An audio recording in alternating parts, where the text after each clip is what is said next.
নমস্কার, welcome to মোস world. এটি একটি আপেল কুল গাছ। গাছটিতে কিন্তু প্রচুর পরিমাণে কুল ধরেছে। গাছটির বয়স 3 বছর। কুল গাছটি একটি হাফ ড্রামের মধ্যে বসানো আছে। এর আগে একটা ভিডিওতে আমি দেখিয়েছিলাম যে গাছে প্রচুর পরিমাণে ফুল হয়েছিল। অনেক ফুল ফলে পরিণত হওয়ার পর ঝরে গেছে। গাছ তার ক্ষমতা অনুযায়ী ফল ধারণ করে।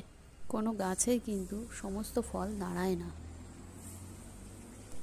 ফুল অবস্থায় গাছে কোনো খাবার দেওয়া চলে না, তাহলে ফুলগুলো সমস্ত ঝরে যায়। এই ড্রামের মধ্যেই আমার এই কুল গাছটি বসানো আছে। যেহেতু গাছটি অনেক বড় হয়ে গেছে, সেহেতু খাবারের প্রয়োজনও বেশি হয়।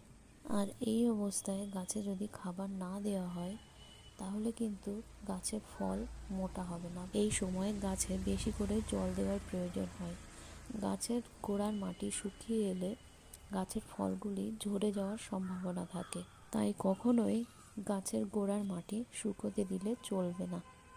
আর খাবার দেওয়ার ক্ষেত্রে গাছে ফলগুলো সেট হয়ে গেলে তবেই খাবার দেওয়া যেতে পারে। আমার গাছে ফলগুলো সেট হয়ে গেছে, তাই এখন একটু খাবার দেব।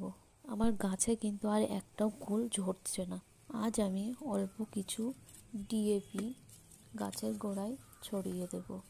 এর ফলে ফলগুলি আস্তে আস্তে বড় হবে।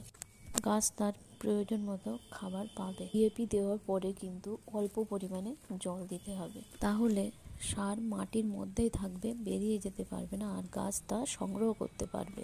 এই গাছে এতটাই পরিমাণে ফল ধরেছে যে গাছের ছোট ছোট ডালগুলি ফলের ভারে কিন্তু ভেঙে পড়ে যাচ্ছে। আপনাদের যদি আমার এই ভিডিও ভালো লাগে, তাহলে আপনারা আমার পাশে থাকবেন এবং লাইক, কমেন্ট এবং শেয়ার করতে ভুলবেন না। আপনাদের সবাইকে অসংখ্য ধন্যবাদ।